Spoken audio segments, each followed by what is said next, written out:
오늘 여러분과 함께 로마서 2장에 나타난 말씀을 중심으로 죄와 율법이라는 제목으로 함께 말씀을 나누고자 합니다.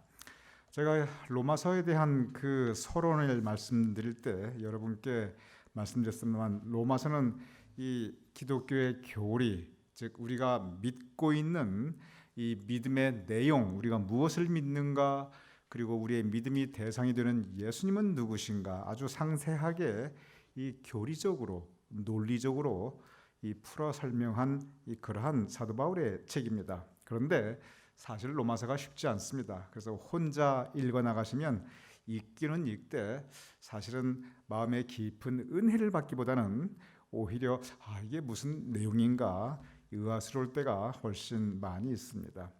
예수님은 굉장히 쉽게 말씀하셨습니다. 정말 예수님께서는 이 이야기를 통해서, 일상생활을 통해서, 비유를 통해서 아주 알아듣기 쉽게 말씀하셨는데, 사도 바울은 굉장히 좀 복잡하게 설명한 부분이 있어요. 그래서 로마서 같은 거 읽어보면 쭉 읽으면서 그냥 가슴에 와닿고 그러한 느낌은 예수님의 그 복음서에 비하면 훨씬 적습니다. 그런데 함께 공부해 나가다 보면 사실 예수님께서 말씀하신 것을 조금 더 구체적으로 논리적으로 설명했을 뿐입니다. 그래서 이 로마서에 보면 예수님께서 이미 말씀하신 내용들이 다 나와 있는데, 그것을 이방 사람들이, 즉 오늘 같은 경우는 로마에 있는 사람들이 이해할 수 있는 그러한 수준으로, 그러한 언어로 이 편지를 썼던 것입니다. 그래서 오늘 이 로마서 2장에 보면은 이제 죄라는 것이 무엇인지 이제 그 이야기에 들어가는 첫머리입니다. 로마서 전체 가장 중요한 주제를 선택한다면 사실은 구원입니다. 즉 우리가 어떻게 구원받는가, 그러한 부분이 이 로마서 전체의 핵심적인 주제입니다. 그런데 구원에 대해서 설명을 하려다 보니까 이 출발이 어디로부터 출발하냐면 구원인데, 하나님의 사랑과 예수 그리스도의 은혜로서 구원을 받게 되는 건데, 그런데 이 구원에 대해서 설명하려다 보니까 하나님의 사랑과 예수 그리스도의 은혜와 십자가의 그 보혈의 능력에 대해 설명하려다 보니까 이 출발점은 아이러니하게 죄로부터 시작이 됩니다. 그래서 로마서 2장 펼치면 이 죄에 대한 이야기가 시작이 되고 쭉 진행이 됩니다. 그래서 우리가 죄인인데, 그러나 하나님께서 우리를 사랑하여 주시어서 예수 그리스도를 보내주시고 그 십자가의 피공로로 우리가 죄로부터 용서받게 하시고 그 모든 은혜 역사를 이후에 기록해 나가고 있습니다. 그래서 오늘은 그 죄에 대한 말씀을 사도 바울이 시작하는 부분입니다.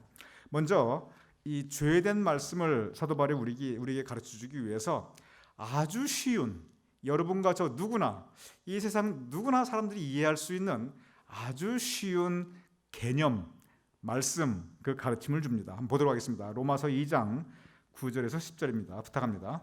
악을 행하는 각 사람의 영에는 환난과 곤고가 있으리니 먼저는 유대인에게요 그리고 헬라인에게며 선을 행하는 각 사람에게는 영광과 존귀와 평강이 있으리니 먼저는 유대인에게요 그리고 헬라인에게라. 감사합니다. 이 로마서를 이렇게 쭉 읽으면은 사실은 이게 마음에 깊이 와닿고 그렇지는 않습니다. 그런데 아까 말씀드렸지만 다시 깊게 묵상해 보면 여기에 정말 예수님께서 이미 가르치신 그러한 깊은 교훈들을 논리적으로 설명하고 있습니다. 여기 보면 9절과 10절에 보면은 중심적인 단어, 그러나 서로 대립하고 있는 단어가 맨 처음에 딱 나옵니다. 그것은 뭐냐면 9절에 악이라는 단어가 나옵니다. 그러면서 악을 행하는 각 사람, 그리고 10절에 선을 행하는 각 사람. 여러분 이 부분을 한번 깊이 생각해 보시기 바랍니다. 그냥 쭉 읽어 넘어가면 사실 이게 마음에 와닿지 않는데, 조금만 깊이 이 말씀을 묵상하면 여기에 정말 진리가 담겨 있구나 우리가 깨닫게 됩니다. 이 세상을, 그리고 우리가 살아가는 그 삶의 원리를 크게 두 가지로 대비하고 있습니다. 우리가 살아가는, 그리고 우리가 추구하는, 그리고 이 세상에 악이 있고 그리고 선이 있습니다. 그런데 사람들이 악을 행하는 각 사람이 있고 그리고 선을 행하는 각 사람이 있다는 것입니다. 여러분 마음속을 들여다보시기 바랍니다. 이거 굳이 성경 말씀이 아니라 할지라도 여러분 마음속에 이미 선한 마음이 있고 악한 마음이 있고 이 선과 악이 서로 대립하기도 하고 어떤 때는 경계가 모호하기도 하고 그게 우리 마음속입니다.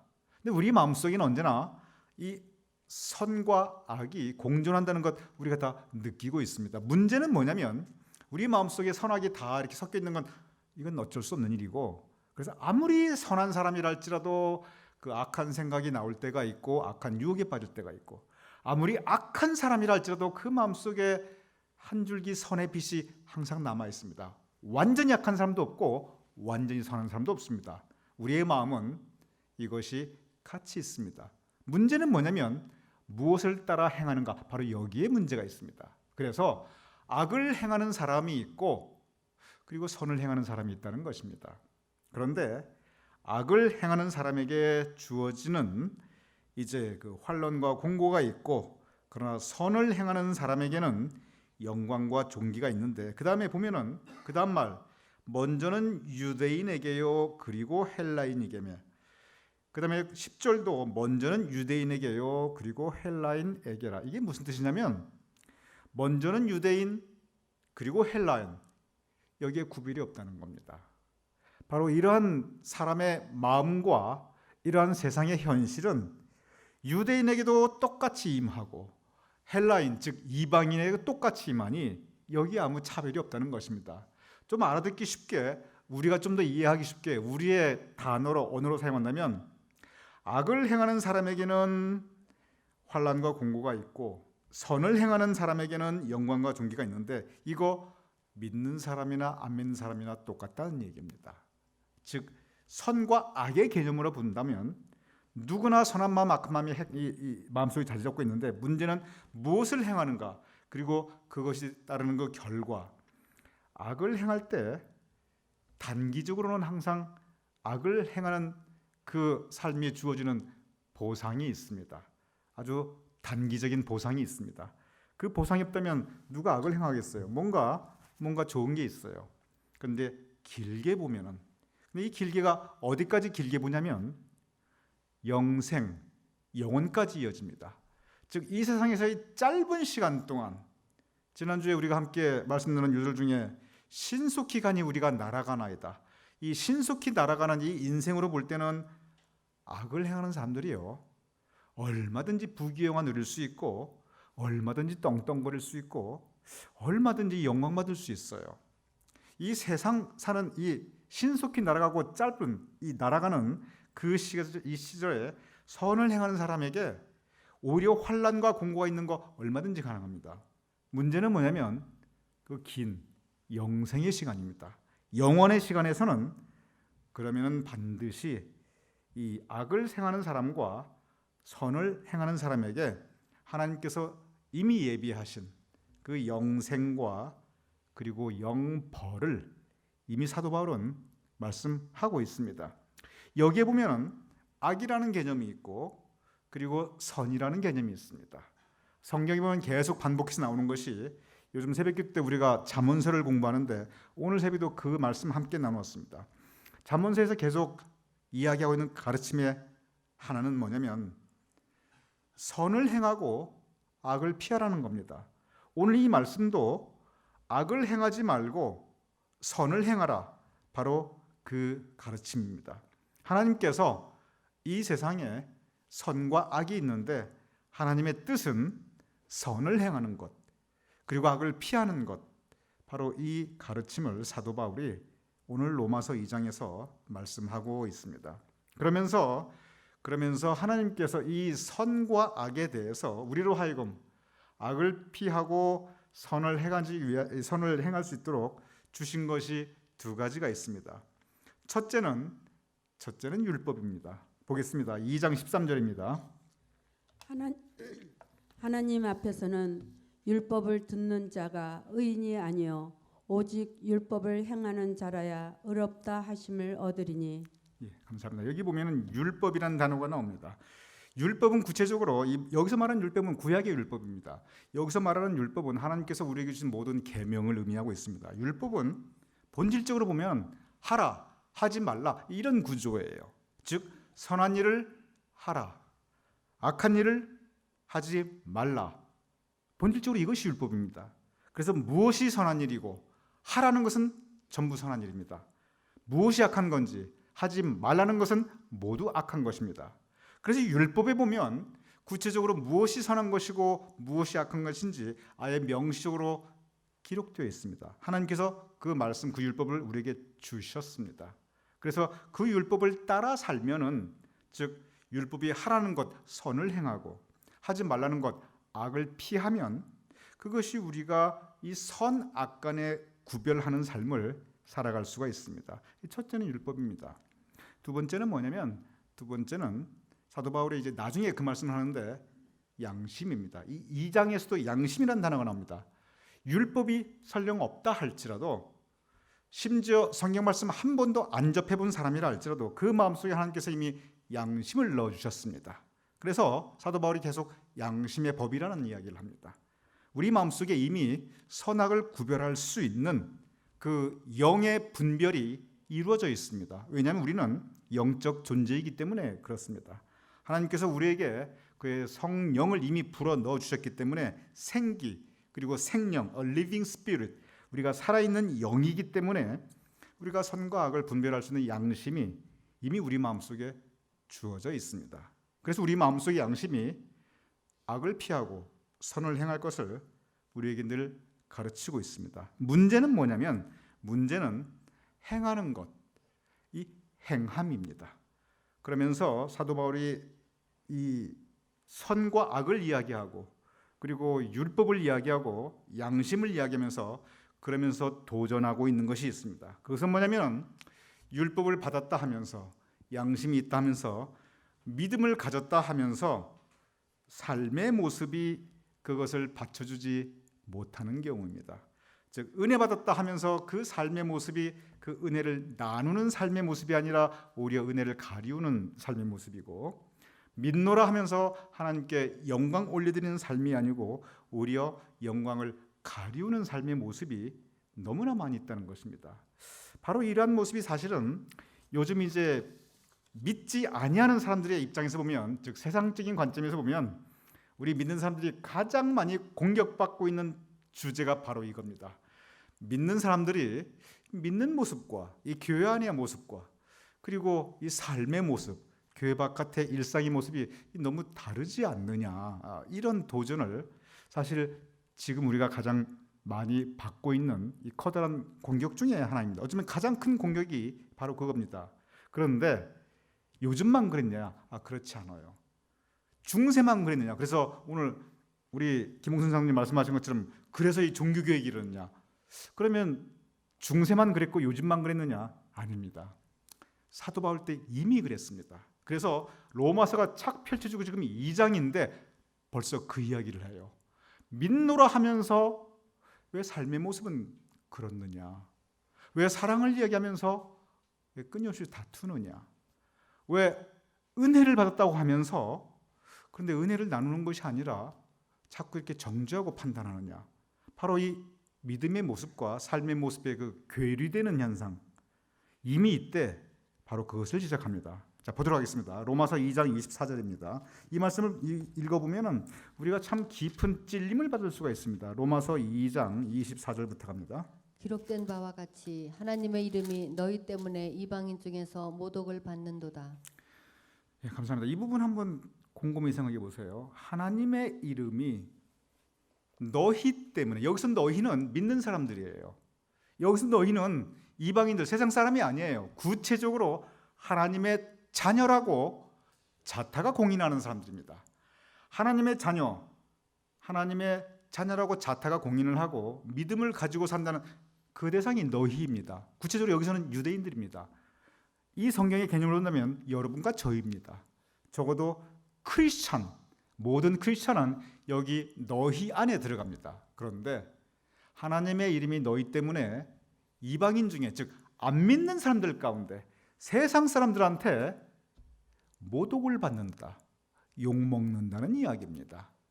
하나님의 이름이 우리 믿는 사람들 때문에 영광받고 찬양받고 이 세상에서 사람들은 안 믿는 사람이라 할지라도 야 역시 믿는 사람들은 달라 이런 것이 아니라 오히려 믿는 사람들 때문에 안 믿는 사람들이 세상 사람들이 하나님을 모독하고 하나님도 욕잡숫게 하고 우리도 욕먹게 하고 그 이야기입니다. 여러분 그 일제 시대 때만 해도 그리고 6.25 전쟁 그 이후에만 해도 믿는 사람 그러면 저 사람 교회 나간 사람 그러면은 교회 안 나간 사람들이 일단 인정하고 들어갔습니다. 일단 존경받고 들어갔어요. 그게 그 당시의 사회 분위기였습니다. 그럴 수밖에 없지요. 아주 그 정말 어둠에 빠져 있는 그 한국 그 근대사 현대사를 갖다가 그 정말 어려운 시절에 우리 믿는 사람들이 앞장서서 참 좋은 일 정말 많이 했어요. 정말 누가 보아도 좋은 일들을 정말 많이 했어요. 그리고 그 민족을 살리기 위해서 독립을 하기 위해서 정말 많은 일을 했습니다. 그러니까 안 믿는 사람도 아이고 우리는 저렇게 못하는데 저 사람들은 저걸 하네. 그래서 다시 한번 그 띄워주시기 바랍니다. 저 말씀을 로마서 2장 24절. 그래서 하나님의 이름이 우리 일제시대 6.25 그 직후 그 이후는 하나님의 이름이 우리 믿는 사람들 때문에 안 믿는 사람들 중에서 칭찬을 받았습니다. 영광을 받았습니다. 요즘 한국이 참 잘 살아요. 그런데 요즘 한국 가서 있잖아요. 내가 믿는 사람이라고 말하기 정말 창피한 세상이 되어버렸어요. 이 믿는 사람끼리 한국에 말도 아니에요. 그러다 보니까 안 믿는 사람들이 믿는 사람 그러면요. 요즘은 손가락 잡아도 아이고 저 믿는 사람이래. 아이고 저 사람 교회 나간대. 그러는 분위기래요. 그래서 믿는 사람이라고 하면 옛날에는 그냥 손도 안 보고 딸 주고 이런 분위기 믿는 사람이라면 다시 생각한대요. 저거 결혼시켜도 되나? 이런 분위기입니다. 그러니 하나님의 이름이 이 한국 사람 믿는 사람들 때문에 그 한국 사회에서 안 믿는 사람들한테 모독을 받는 그러한 세상이 되어버렸어요. 저도 목사지만 할 말이 없어요. 우리 다 할 말이 없어요. 이게 남의 얘기가 아니에요. 우리 얘기입니다. 이미 이때가 언제냐면 교회가 갓 시작했을 때예요. 이제 복음이 전파되어 나간 때입니다. 그때 이미 이런 일이 있었던 겁니다. 그럼 이것은 뭐냐면 그때나 중세 때나 지금이나 우리가 저런 걸로부터 자유로울 수가 없다는 겁니다. 우리가 참 이러한 말씀이 우리에게 커다란 도전이 됩니다.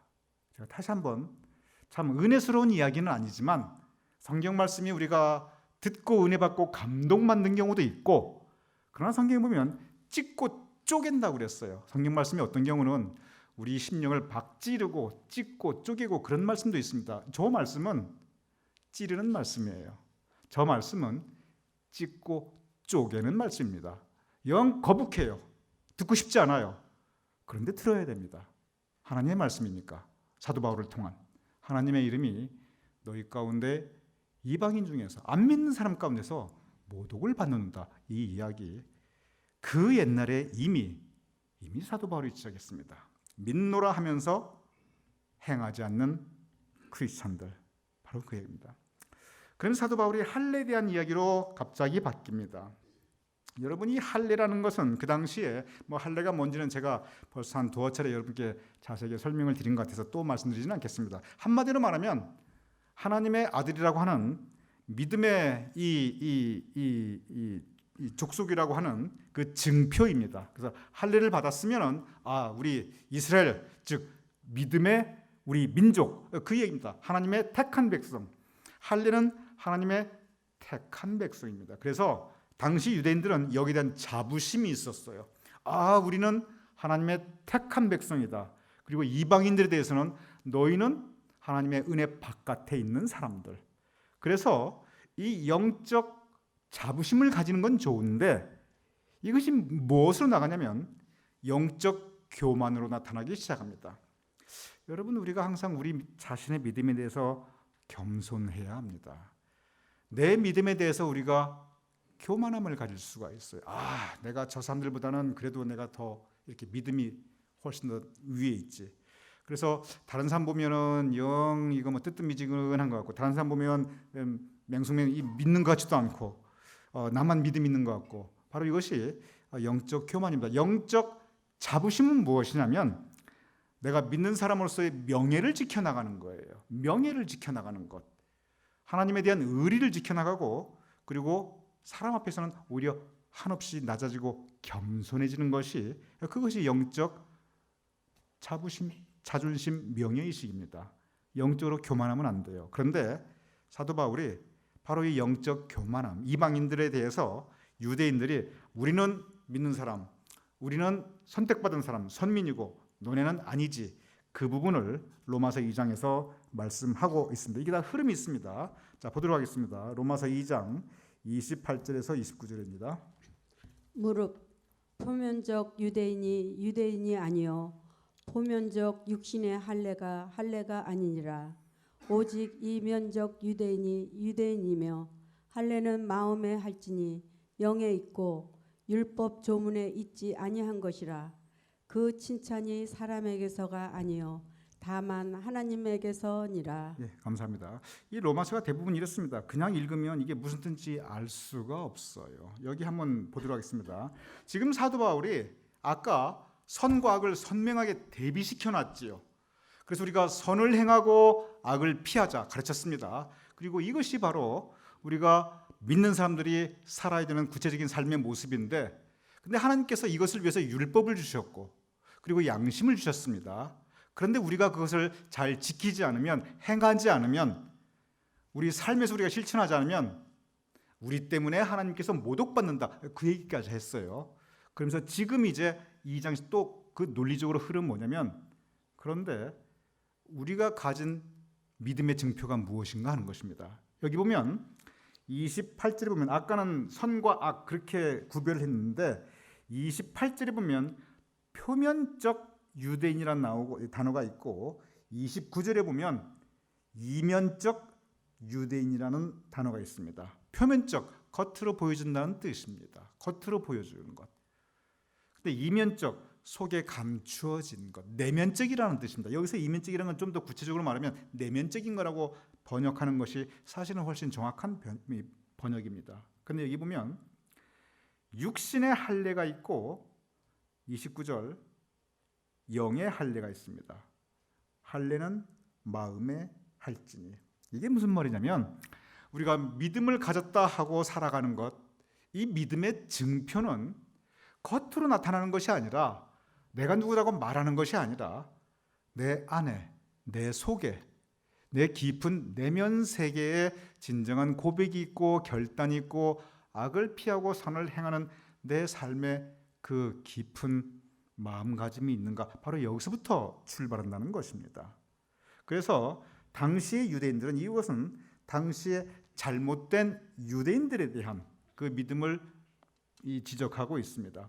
내가 믿노라 하고 자꾸 내세우는 것, 내가 믿음 있다 하고 내세우는 것, 봐라 나는 유대인이다, 나에게는 할례가 있다, 하나님이 기뻐하지 않는 거예요. 차라리 할례는 마음에 할지니, 진정 믿음의 고백은 그 마음에 숨겨놓고 하나님과 나와의 영적 관계에 있고, 그리고 표면적으로는 오히려 더 낮아지고 더 섬기고 서로 존중하고, 이것이 믿는다는 사람들의 삶이라는 것입니다. 이 흐름이 다 계속 이어져 있습니다. 저는 이 로마서 2장 28절과 29절 참 굉장히 이해하기 어려운 단어들이 계속 이어지고 있지만, 참 아까 그 말씀처럼 굉장히 깊은 뜻이 있어요.